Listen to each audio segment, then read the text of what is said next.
I'm Marianne Gray Tate, and my grandfather was Frank Gray Sr. He was a kind and loving man. He was gentle. I don't really ever remember him really getting really upset about anything. He was kind. He was the kindest thing you ever saw. He was good to you. He was good to all of us. He was just a fine fella. It was just a real nice kind of homebody sort of business. I was mighty proud of him. He was my grandmother and grandfather were wonderful people. He was at the back of the store, and people would come in, and I particularly remember one lady, Dr. Tandy Rice's wife, would come in. She started talking at the front door, and my grandfather would say, "Good morning, Francis," and she'd say, "Good morning, Frank." But she always called his name right as she entered the store, and he knew everybody's first name, so it was good morning, and everybody was friendly and got along fine, and asked about the families, and it was just nice, you know. We had a fountain there when the first few years I worked, and Mr. Gray said they were eating up the profit, so he got rid of the fountain, so we didn't have that. We'd have Cokes, and that was about it. When I was really little, I remember coming in, and Mr. Gray was still alive. So I was very young, and I was wearing some kind of knit coat with the hood on it. And he said something about, "Oh, what a pretty little girl," and I yanked my hat off and said, "No, I'm a boy." My job was to order all the stock for the store. They had a good business, and I knew a lot of people. And it's interesting that I think 90% of the people that came to Gray's had as customers in the dry cleaning. I don't know when Mr. Miller actually got involved. It seems to me he was just always been there. He was a wonderful man, and Laura May and William Miller were their names. And she was a scooty. She was delightful. He was kind and gentle. I know why my grandfather and Mr. Miller got along. They were a lot alike. William Miller was senior partner for most of my life. Mr. Duke and my dad, Bill Garrett, bought into the business as junior members, junior owners, until Mr. Miller retired.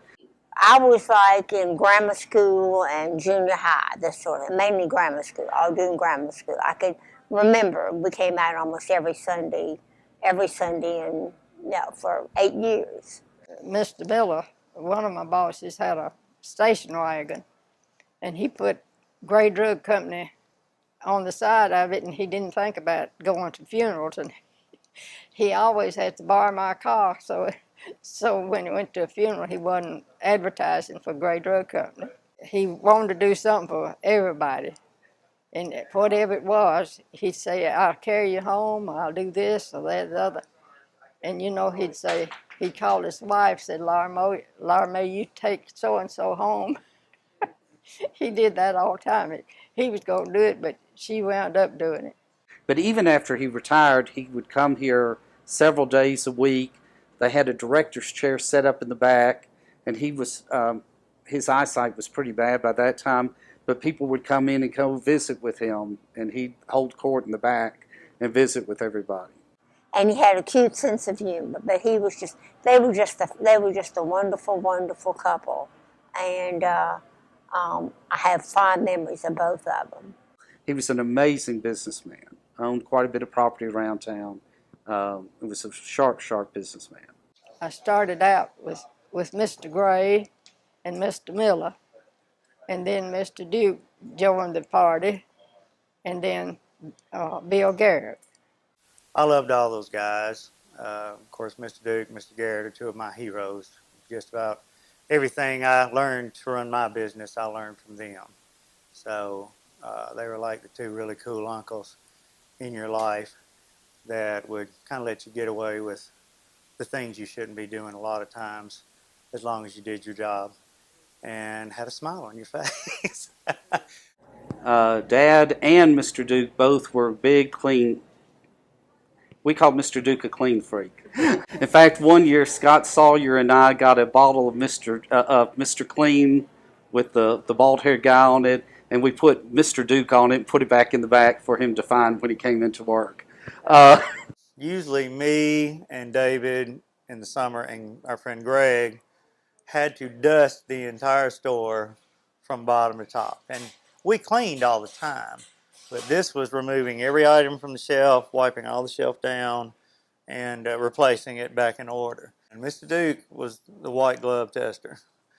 And so the ground floor we understood, the pharmacy and all that, and even the little second floor because the bathroom was up there and some things like that. But the third and fourth floor were just storage, and the fourth floor had burned, so it wasn't safe to walk up. He would even have us come up here to the third floor and clean the attic and dust the attic because, you know, that's all important to dust the merchandise that had been here since 100 years. Some of the stuff that was up here. Well, I enjoyed it very much, and I enjoyed the customers that came in. I loved them all.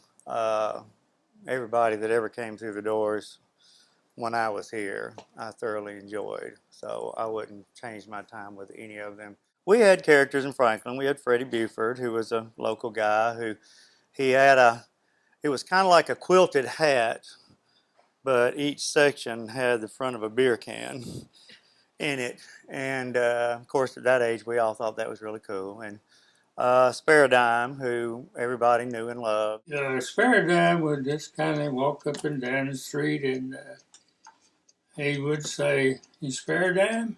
That's how he got his nickname. Well, Sparadime was one of the local panhandlers, and he always would come up to you and ask you to spare a dime so he could go buy some booze. So he would wander up and down Main Street. You didn't see him much. He was always sitting out back in the alley, saying spare a dime. He was there for years.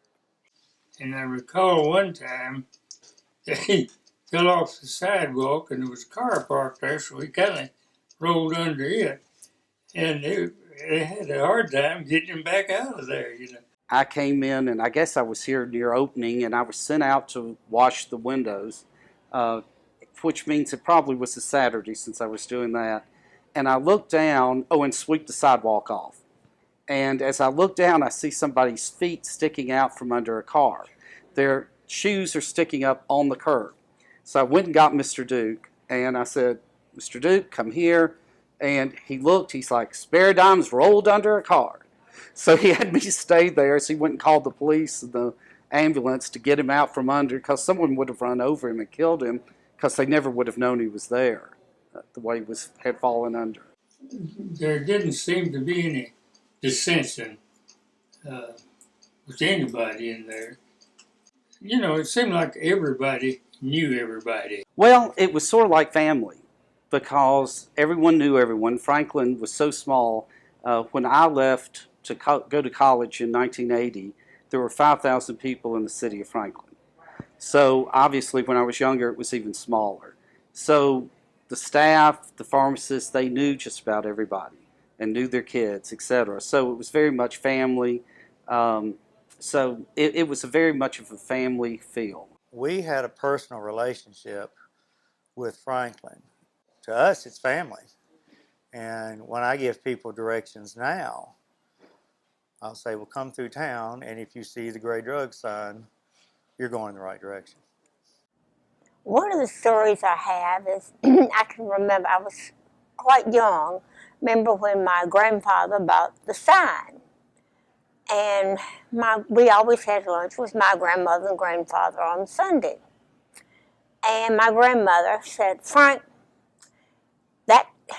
you don't need that sign. That's tacky. You know who you are. That's all that matters. You know who you are. You don't need a sign." And he didn't say much. He just that's all I remember. I just remember my grandmother really kind of had the last word. But the sign stayed. So evidently, no, it fell on deaf ears. When I was here, there was a group trying to get it removed because they said it was hideous and ugly and didn't conform with the streetscape. I think Gray's was the heart of downtown, and that sign was a landmark to me. I do know that there weren't a lot of signs on Main Street. No, and in fact, there just weren't a lot of signs on Main Street. So there wasn't really any other big neon signs on Main Street in '90s or so other than the Gray sign. On the second floor, we had that as storage for wheelchairs, and you could buy uh, excess merchandise at a cheaper price. So I would buy that and store that upstairs. That way I had excess merchandise, and when it got low downstairs, I'd run upstairs and restock it. Back then, we sold or rented medical supplies. So we had walkers, beds, wheelchairs. We always tried to make each job fun. And so when we were up on the third floor and out of everybody's way, I started playing with one of the wheelchairs. And sometimes when Scott and I were sent up to dust in the attic, we'd get a little bored and get the wheelchairs out and race up and down. And there were the walls like are here, and then they had shelves. So you had 3 divisions. And so there were 2 other wheelchairs. So we got the wheelchairs out, and I said, y'all, let's have a drag race.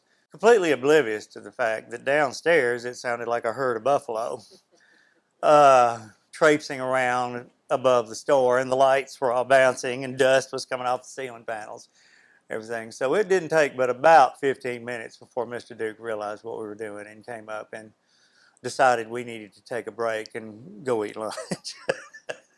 Of course, they could hear it all downstairs. But yes, we were known to do that occasionally. The second floor, there were cigar boxes everywhere. The second floor was just where we stored the prescriptions. Well, and also the third floor, they had carried the prescriptions were in cigar boxes. You put them by number, and I did most of it. Put them in a box and in the cigar box, and they take them upstairs and kept moving them up. What made the drugstore money was refills, and this was before computers. And the only way to do refills is we kept, and you've got them downstairs on the wall now, the old prescriptions, and they were numbered, manually numbered with a machine, and then put in cigar boxes, and then the cigar boxes were numbered. And when I was in school, you didn't have things to put your crayons and stuff in at school. So I'd get bags of cigar boxes and take them to school and see if anybody needed cigar boxes. They said, well, to me, your family must smoke a lot. I said, no, they came from the drugstore. The third floor, we did not use that because the floor was not stable enough for you to be walking around, and you probably know that. The building leaked like a sieve for years. And Mr. Duke, instead of fixing the roof, had this elaborate series of plastic that would come down and funnel towards the back, and then there were huge, the big trash cans, and they'd dump into that. So part of your job was to come up and open the back windows and pour out the water. We still did all the maintenance on the building and everything, and so the roof was starting to leak, especially on the third floor. And so he said, go home and put on some, cut off jeans or shorts or whatever, and something comfortable. You aren't going to be in the store. It doesn't matter what you look like. And so we went up on the roof, and he taught me how to tar a roof. And I recall a wheel where there had once been a freight elevator. Of course, that had been gone. I understand that was a furniture store. We never was privileged to use the elevator because it wasn't working in my day. We just knew it was there. Like Gray's has always been, this is still a gathering place.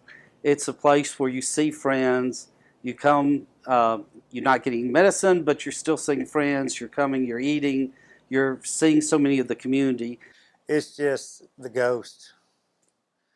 and a swath of memories. I mean, I was kind of glad you weren't here yet when I came in. I talked to the fellas, and I just went up and sat in my corner because that's where I naturally gravitate to when I come down here, because that's where I belonged.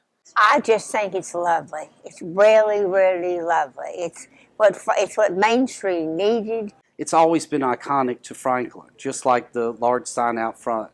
It says this is Franklin. You all have done a beautiful, beautiful job. The food is excellent. The restoration is just beautiful. I think I've eaten on every floor, or been on every floor since y'all been open.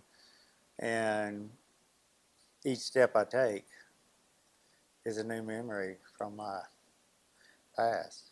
It's great the building's restored. You can sit and look out over Main Street.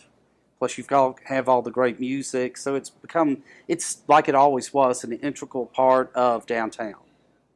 I know they're saying, right, go with it. Yeah.